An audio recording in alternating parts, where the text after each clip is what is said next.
La liturgia de los sacramentos.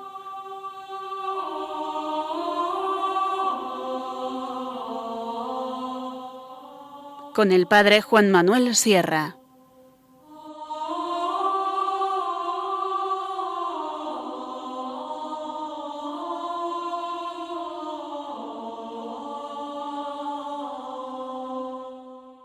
Bienvenidos a nuestro programa La Liturgia de los Sacramentos, donde a través de las ondas de Radio María volvemos a encontrarnos para reflexionar sobre la liturgia, sobre las celebraciones de la Iglesia, que no es otra cosa que el misterio de Cristo, que se actualiza para la salvación de cada uno de nosotros en la Iglesia y, lógicamente, vinculados al mundo entero.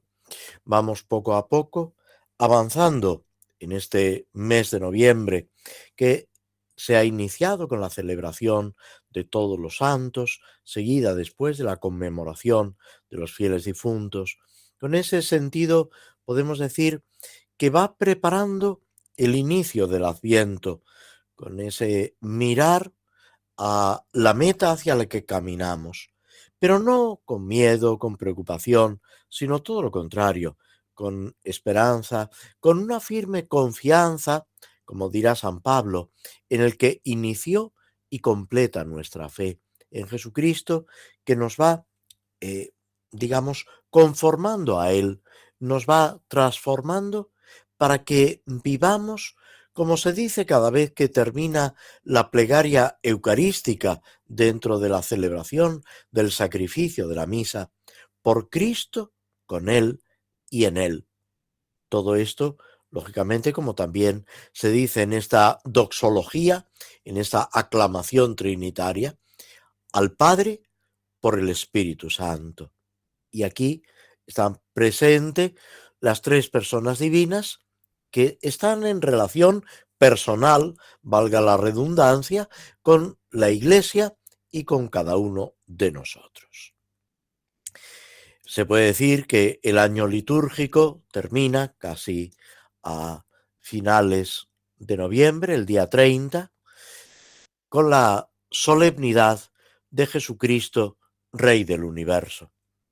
Es un día también de mirar al Señor, que es el que lleva adelante esa historia de la salvación que después se verifica en cada uno de nosotros y en cada uno, lógicamente, con connotaciones distintas, de una forma única e irrepetible, porque Dios no hace nada igual y cada acontecimiento de la salvación que se realiza gracias a la acción divina tiene, podemos decir, un aspecto y unas resonancias únicas e irrepetibles.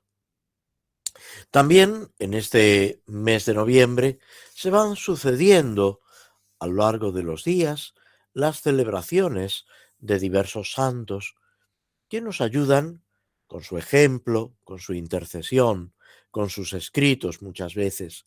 De ahí la conveniencia de acercarnos a las vidas de los santos, a lo que es sus enseñanzas, su progreso espiritual, que puede ayudarnos también a nosotros, reconociendo, eso sí, que cada persona tiene, lo decíamos hace un momento, sus características, sus connotaciones.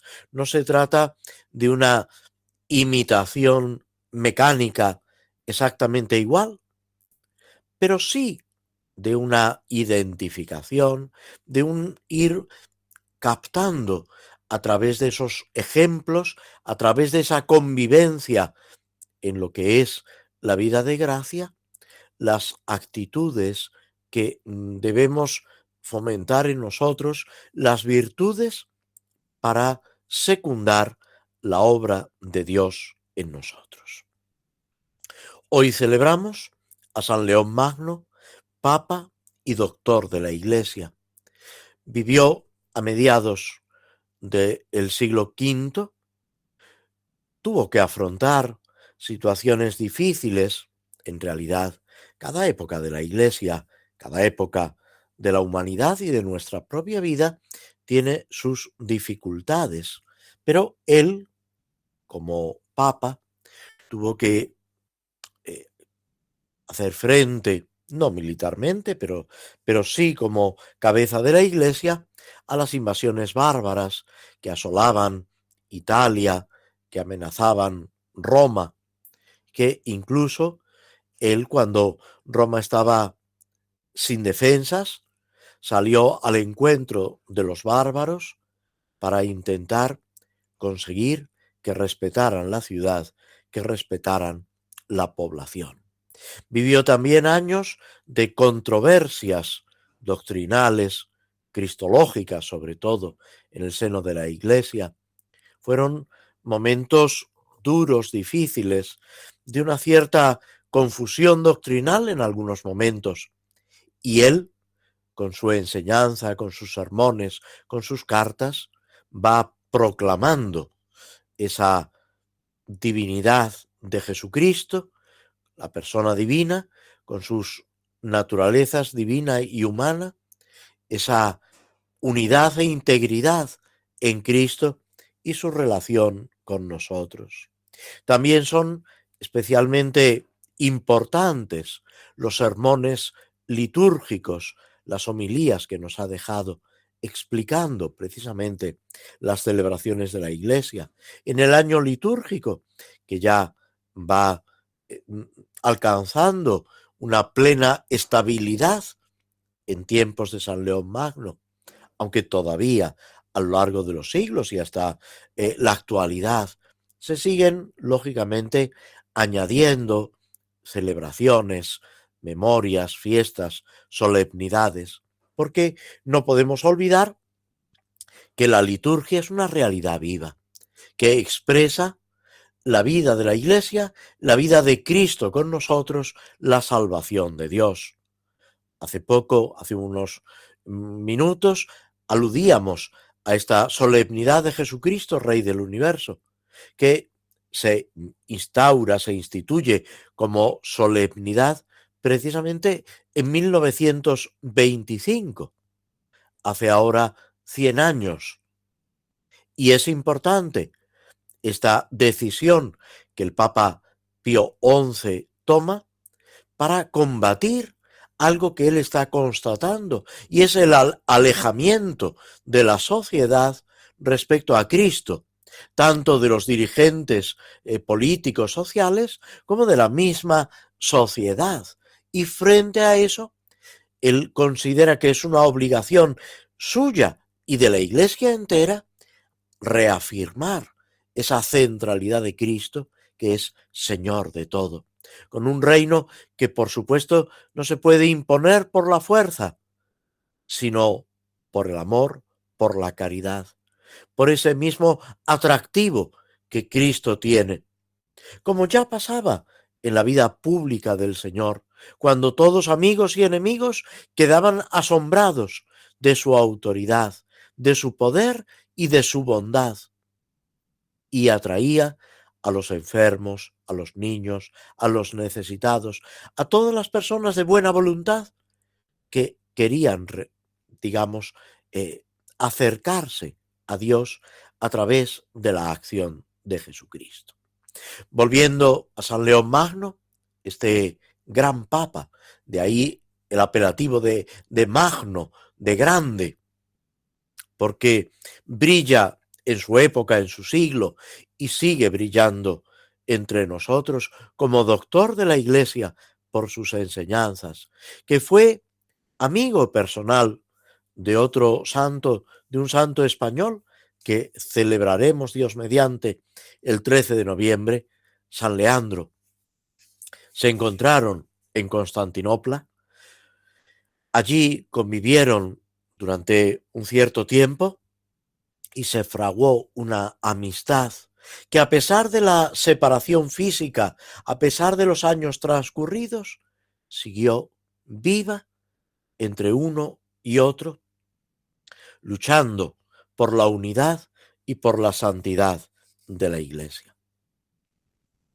El día 11 de noviembre, mañana, celebramos a San Martín de Tours, obispo, que es, lo hemos dicho en otras ocasiones, el primer santo no mártir que se celebra en Occidente. Es del siglo IV, casi un siglo antes que San León Magno, y brilla por su caridad, con esa conversión. Luego entra en la vida religiosa, lo eligen obispo y destaca también como pastor de la Iglesia, en ese manifestar la verdad, la grandeza de Cristo, el cuidado de las almas que Él tiene encomendado por la caridad. Que esa caridad que vemos en la vida y en la muerte de San Martín de Tours, un santo cuya devoción se extendió por todo Occidente y es significativo, digamos, la cantidad de iglesias, de pueblos que lo veneran como patrono, la incidencia que muy pronto tuvo en la liturgia y en la devoción de los fieles. El día 12 recordamos a San Josafat, obispo y mártir, que murió precisamente luchando por la unidad de la Iglesia entre Oriente y Occidente. El 13, San Leandro, obispo de Sevilla, que tuvo un papel fundamental, clave, en la conversión del pueblo visigodo a la fe católica, que presidió el Tercer Concilio de Toledo en el año 579, donde se produce 589, perdón, donde se produce esa conversión pública de los arrianos a la fe católica, alcanzando la unidad de fe en España. Es, como hermano mayor de San Isidoro de Sevilla, el que lo educa, lo va formando e introduciendo también en las ciencias sagradas. Y por último, el sábado 15 de noviembre, celebramos a San Alberto Magno, obispo y doctor de la Iglesia. Esta semana tenemos 2 doctores de la Iglesia. San Alberto Magno, que es dominico, brilla por su dedicación tanto a la teología como a las ciencias humanas, los aspectos científicos en la Edad Media. Él es el maestro de Santo Tomás de Aquino, el que lo introduce en ese estudio de la teología, de las ciencias sagradas, y el que ya reconoce en Santo Tomás de Aquino una verdadera lumbrera, y él proclama que Santo Tomás, con su ciencia, asombrará al mundo. Todos estos santos, estas figuras, nos deben ayudar a proseguir en nuestro camino de fe, de vida cristiana, con verdadera ilusión, con verdadera confianza en Cristo, que es el que, en definitiva, guía a la Iglesia y guía a cada uno de nosotros en este sendero de santidad, en este camino al que Él nos ha llamado y en el que Él nos va guiando. Toda la vida cristiana es seguir a Cristo, aunque tengamos que cargar con la cruz, que negarnos a nosotros mismos, pero siempre con los ojos, con el corazón puesto en Jesucristo. Hacemos una pausa, escuchando un poco de música antes de proseguir nuestro programa con el comentario de las misas por diversas necesidades del misal romano.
La liturgia de los sacramentos, con el padre Juan Manuel Sierra. En nuestro comentario a las misas por diversas necesidades del misal romano, hemos llegado al último de los formularios que se propone, el número 49, que lleva el título y responde lógicamente a este título para dar gracias a Dios. Podríamos decir que es una redundancia, porque la Eucaristía es un nombre griego que significa acción de gracias. La Eucaristía, por definición, es una acción de gracias. Sin embargo, luego los temas que se desarrollan, que se hacen presente, pues tanto en las celebraciones del tiempo litúrgico como de los santos, en las mismas misas por diversas necesidades o misas votivas, hay, como si dijéramos, un argumento o un aspecto especial. Y este formulario, que consta de dos conjuntos de oraciones, es precisamente dando gracias a Dios por lo que hemos recibido, tanto en lo material como en lo espiritual. Nos sirve pues para reconocer los dones de Dios.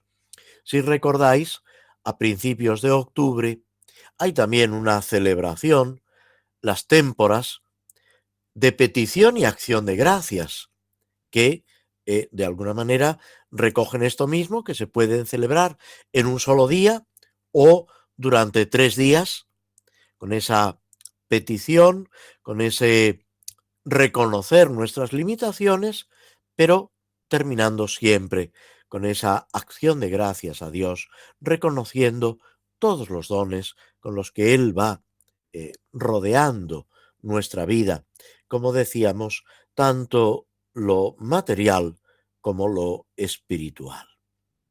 Esta actitud de acción de gracias, que es justa, es lo que decimos al comenzar el prefacio, es justo y necesario darte gracias siempre y en todo lugar. Pues es lo que se hace de forma especial en estas oraciones, pero que nos lleva también a vivir con una actitud distinta. Si os fijáis, muchas veces la insatisfacción con la que estamos es porque nos sentimos, nos creemos con derecho, porque no reconocemos todo lo que se nos está dando, en primer lugar por parte de Dios, pero también por parte de las personas que nos rodean. Todo es un regalo, algo que se nos da sin que nos lo merezcamos. Toda nuestra vida, desde el nacimiento hasta la muerte, está rodeada de ayudas, de regalos, de esa compañía de las personas, unas conocidas, tantas desconocidas, incluso en los aspectos que podíamos considerar pues más irrelevantes de nuestra vida.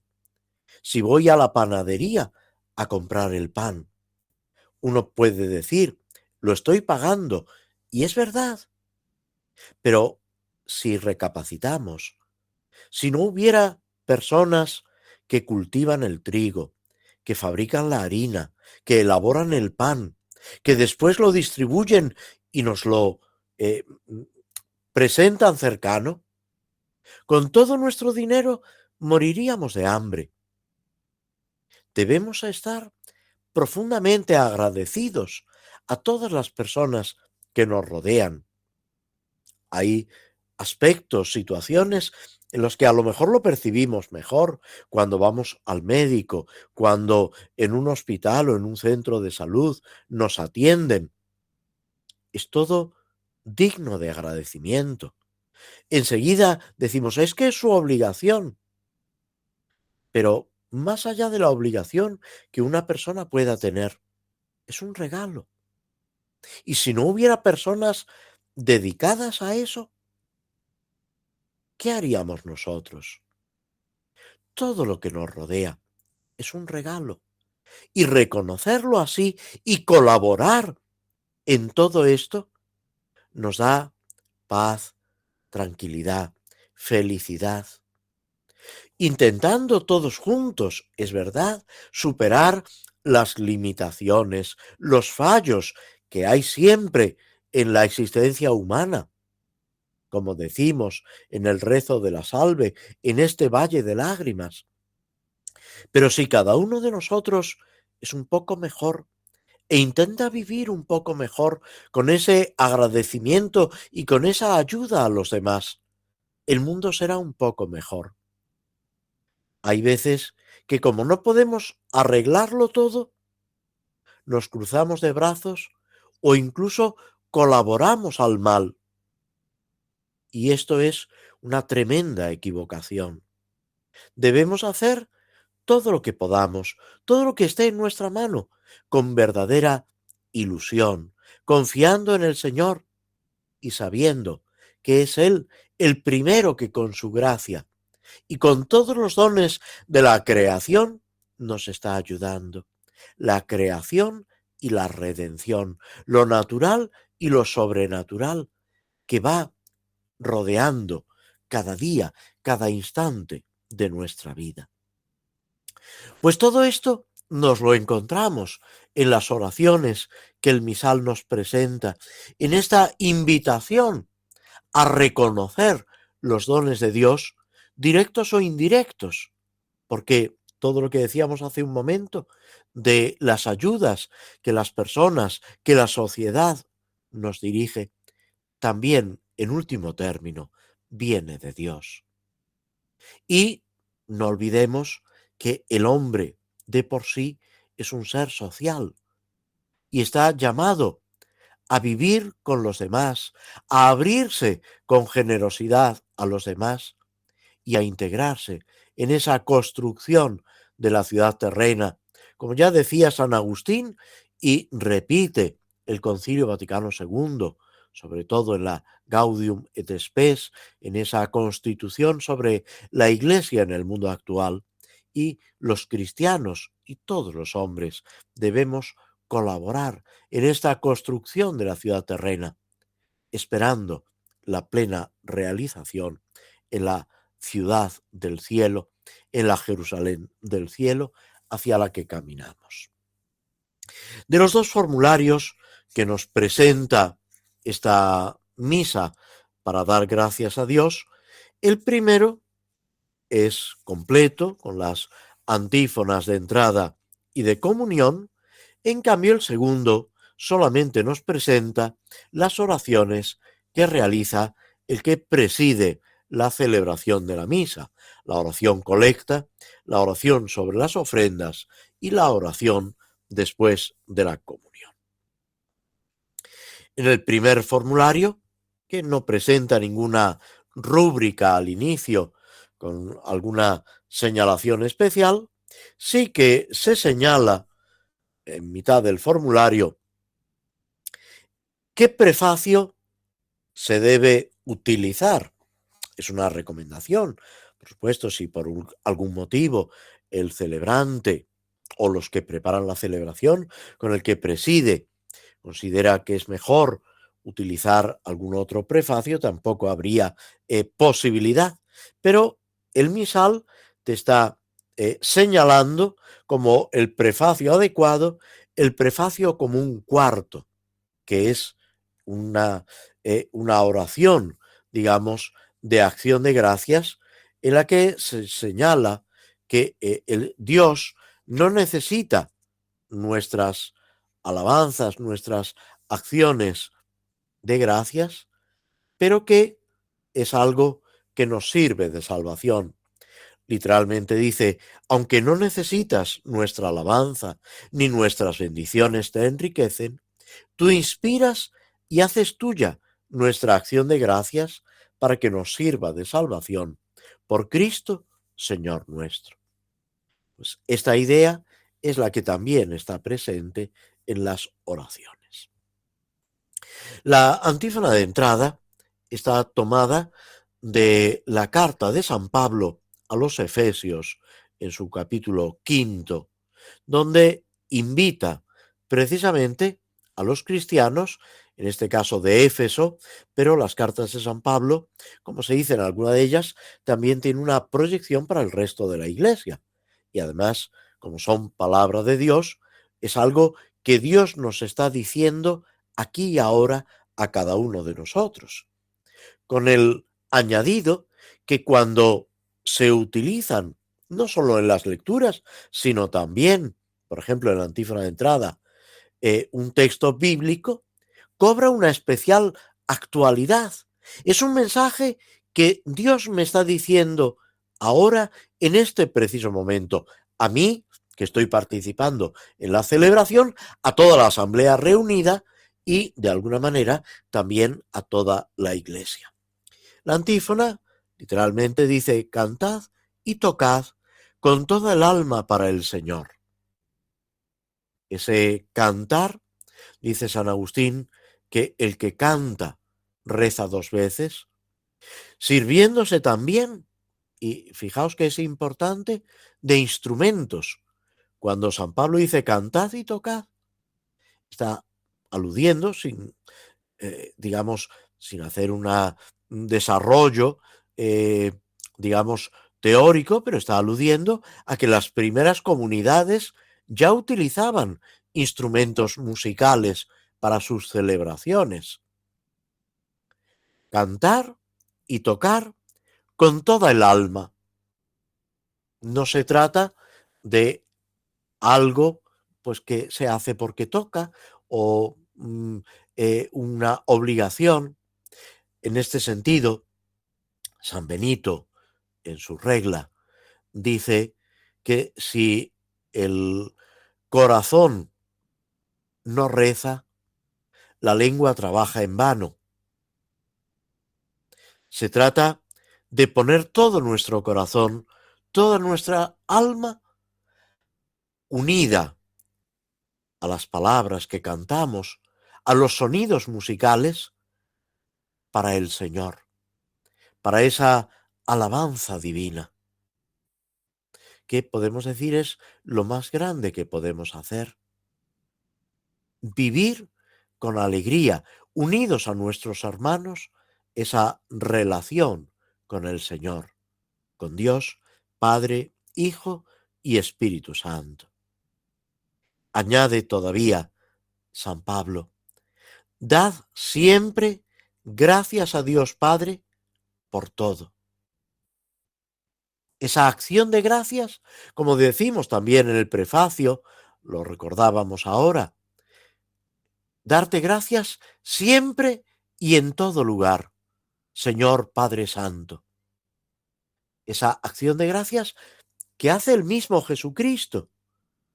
¿Recordáis ese pasaje del Evangelio cuando Jesús, saltando de alegría, dice la expresión del Nuevo Testamento, da gracias al Padre porque ha escondido estas cosas, la salvación, a los sabios y entendidos y se las ha revelado a los sencillos, a los pobres, a los humildes? Te doy gracias, Padre. Pues esa es la actitud que, recibida de Cristo, también nosotros debemos vivir con alegría. ¿Por qué? Por todo. Lo de que decíamos, la creación y la redención, nuestra existencia, tantos detalles de cada día, por amanecer, por el sol, por la lluvia, por los alimentos que recibimos.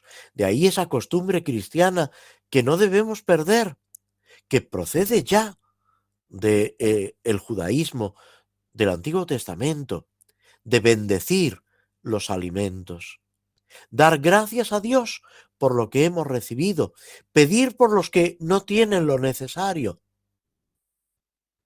dar gracias, pedir y vivir en esa alabanza por todo, por nuestro trabajo, por nuestro descanso, por nuestros seres queridos, por poder convivir con personas tan maravillosas como rodean nuestra vida. También por las cruces, por las dificultades, por la enfermedad, que si sabemos vivirlo, nos ayuda, nos configura con Cristo en la cruz y es instrumento de salvación para nosotros y para el mundo entero. Dirá San Pablo que a los que aman a Dios todo les sirve para el bien. Reconocerlo así y darle gracias al Señor. Y termina San Pablo en esta frase o en estas dos frases, pero que tienen esta gran riqueza teológica y espiritual. Da siempre gracias a Dios Padre por todo en nombre de nuestro Señor Jesucristo. Todo es gracias a Jesucristo, gracias a nuestro Redentor. El Papa Pablo VI, reflexionando sobre su propia muerte en un texto que se publicó precisamente el Día de Todos los Difuntos, un año después de su muerte, dice que para él el gran acontecimiento, lo que ha cambiado radicalmente su vida, es el encuentro con Jesucristo. Todas las riquezas, dice él, del microcosmos y del macrocosmos, todo lo que rodea la vida humana desde su inicio hasta el final, queda transformado por la experiencia del encuentro con Cristo. Él, dice también San Pablo VI, que nos lo da todo, que nos hace salir de nosotros mismos para vivir por Cristo con Él y en Él, esa entrega a Dios y a los hermanos. Esto es lo que una y otra vez debemos pedir para vivirlo en plenitud y al mismo tiempo para transmitirlo a las personas que nos rodean, a las personas que queremos y que comparten con nosotros ese camino de la vida. De una forma o de otra, y sin perder de vista el misterio de la comunión de los santos, que todos estamos unidos en la más profunda solidaridad, la solidaridad del amor de Dios, de la gracia de Dios, que hace que dependamos los unos de los otros, no solo en lo físico, en lo material, sino sobre todo en esa realidad espiritual, en esa vida divina que se nos comunica. La oración colecta de este formulario para dar gracias a Dios empieza con la invocación a Dios y al mismo tiempo un recuerdo, una constatación de la acción de Dios. Oh Dios, que siempre escuchas con misericordia a tus siervos atribulados. Es esa experiencia, Dios que escucha con misericordia. Es algo que se repite una y otra vez en los salmos, en las enseñanzas de los profetas y también en lo que la Iglesia nos va recordando una y otra vez. Dios siempre nos escucha. Aunque a veces nosotros no lo percibamos, aunque no seamos capaces de darnos cuenta, Él está a nuestro lado, sobre todo cuando sufrimos. De aquí la respuesta: darle gracias por su bondad, y la petición: te suplicamos que, liberados de todo mal, te sirvamos siempre con alegría. Le pedimos que nos libre de los males físicos y espirituales y que le sirvamos con alegría. Que vivamos con ese gozo inmenso que solamente Dios puede comunicarnos, con esa participación en la vida divina que es y debe ser siempre nuestro tesoro. Nos detenemos unos instantes antes de proseguir con el comentario a los Salmos.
La liturgia de los sacramentos, los lunes cada 15 días a las 5 de la tarde en Radio María.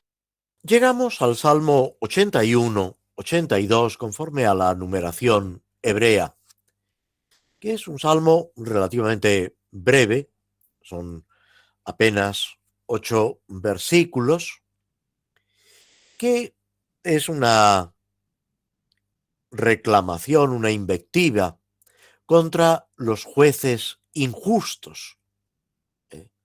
Es casi una contradicción, pero que desgraciadamente en el pueblo de Israel, en la historia de la humanidad, se constata que el que está puesto para hacer justicia a veces actúa de una forma parcial, de una forma injusta.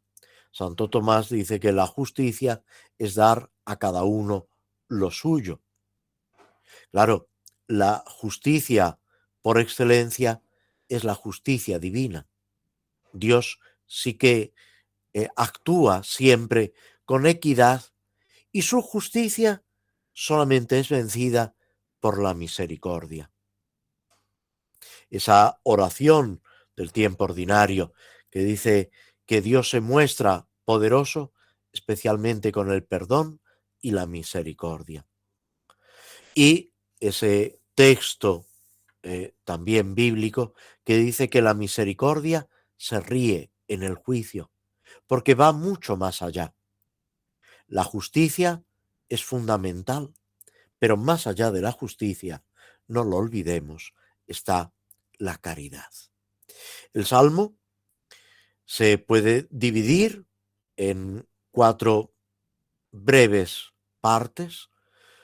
En primer lugar, se presenta ese tribunal divino ante el cual todo y todos vamos a comparecer.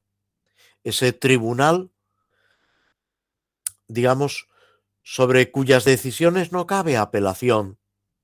Ese tribunal que juzga siempre con justicia porque ve en lo profundo del corazón, porque no se queda en las apariencias. En segundo lugar, esa reclamación que el salmista, que el pueblo de Dios hace y que debemos asumir cada uno de nosotros, viendo las injusticias que se cometen, que son siempre fruto del pecado. Frente a esto, el veredicto de Dios, que está por encima de las injusticias humanas. Y por último, esa espera, ese aguardar el cumplimiento perfecto de lo que Dios hace, de lo que Dios quiere hacer en la sociedad y en cada uno de nosotros. Dios se levanta en la asamblea divina, rodeado de ángeles juzga. ¿Hasta cuándo daréis sentencia injusta, poniéndoos de parte del culpable? Proteged al desvalido y al huérfano, haced justicia al humilde y al necesitado. Defended al pobre y al indigente, sacándolo de las manos del culpable. Ellos, ignorantes e insensatos, caminan a oscuras, mientras vacilan los cimientos del orbe. Yo declaro, aunque seáis dioses e hijos del Altísimo todos, moriréis como cualquier hombre, caeréis príncipes como uno de tantos. Y termina, levántate, oh Dios, y juzga la tierra, porque tú eres el dueño de todos los pueblos. Esa soberanía, ese dominio de Dios, que es también para nosotros fuente de esperanza y de alegría. Nos detenemos de nuevo escuchando un fragmento de la banda sonora de la película El Señor de los Anillos, antes de proseguir brevemente con el comentario de la novela de Tolkien.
La liturgia de los sacramentos. Conoce qué se realiza y por qué, de la mano del Padre Juan Manuel Sierra. En nuestro recorrido por el Señor de los Anillos, habíamos dejado a Gandalf y sus compañeros alejándose de Isengard. Han tenido ese diálogo con el mago que no acepta la reconciliación que Gandalf le propone, esa posibilidad de reparar el daño que ha causado y de colaborar en esa reconstrucción, encerrado, diríamos, con expresión del Nuevo Testamento, en su propio pecado, en su maldad. Ellos lo dejan recluido en su fortaleza en Orthanc, vigilado por Bárbol y el resto de los Ents, que son los que deben custodiar la fortaleza de Saruman para que no escape, para que no siga colaborando al mal. Se trata de neutralizar, pero, y es también importante, respetando a esa persona y dejando que los acontecimientos vayan sucediéndose. Gandalf explica que piensan regresar al abismo de Helm, pero que es necesario andar con discreción, con cautela, porque el enemigo puede estar vigilando, acechando, y es conveniente que no conozca los planes y cómo se desarrollan los acontecimientos. Merry se sorprende. Dice, creí que habíamos ganado la batalla. Y Gandalf le responde que efectivamente, que han ganado, pero que es solo una victoria en medio de un enfrentamiento, de una guerra mucho mayor. Y que la discreción es muy importante en sus acontecimientos, en sus comportamientos, en las decisiones que van tomando. Ellos tienen ya experiencia, como ha pasado con Saruman, de tantas traiciones, de tantas asechanzas, del mal que muchas veces surge, y lo vamos a constatar dentro de poco, donde y cuando menos se lo piensan, y por parte de las personas en quien más confiaban. Caminan hasta que llega el momento, ya entrada la noche, de hacer un breve descanso. Organizan el campamento, ponen centinelas y los hobbits se acuestan juntos. Y Pippin parece especialmente inquieto, intranquilo, incapaz de conciliar el sueño. Merry, que está a su lado, le pregunta qué es lo que le pasa, un poco también en plan de broma, si se ha acostado encima de un hormiguero que no lo deja dormir. Y Pippin, después de algunas divagaciones, les dice que es la bola de cristal que ha recogido cuando la han tirado desde lo alto de la torre de Orthanc. No se sabe si para matar a Saruman o a Gandalf o quizás a los dos, y que precisamente Pippin ha recogido cuando estaba en el agua. Inmediatamente Gandalf le ha dicho que dejará eso, que él lo llevaría. Pipín constata que Gandalf parecía contento de tener esa bola de cristal, pero que no les ha dicho ni lo que es, ni para qué sirve, ni qué utilidad puede tener. Y expresa su deseo de saber todo esto. Tenemos aquí un ejemplo, podemos decir, de una curiosidad que se va a volver contra el mismo Pippin y que va a provocar un daño. Una cosa es el deseo de saber, un deseo ordenado, y otra es ese afán de conocer, de controlar, que se puede convertir en ambición, egoísmo, puede irse torciendo y deformarnos. Y en este momento es Merry el que le recuerda a Pipín lo que ha dicho Gildor, el jefe de los primeros elfos que se encuentran en su camino. No te entrometas en asuntos de magos, que son gente astuta e irascible.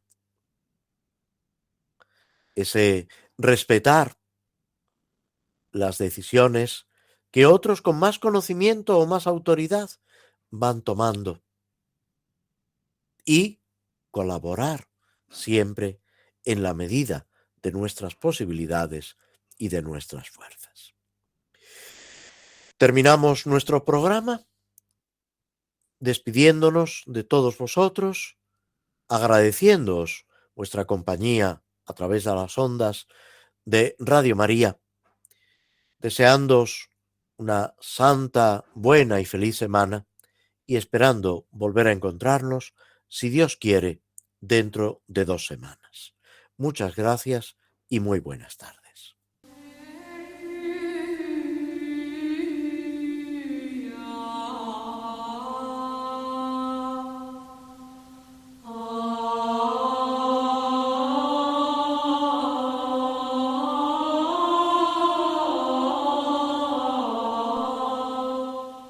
Así concluye en Radio María la Liturgia de los Sacramentos, un espacio dirigido por el Padre Juan Manuel Sierra.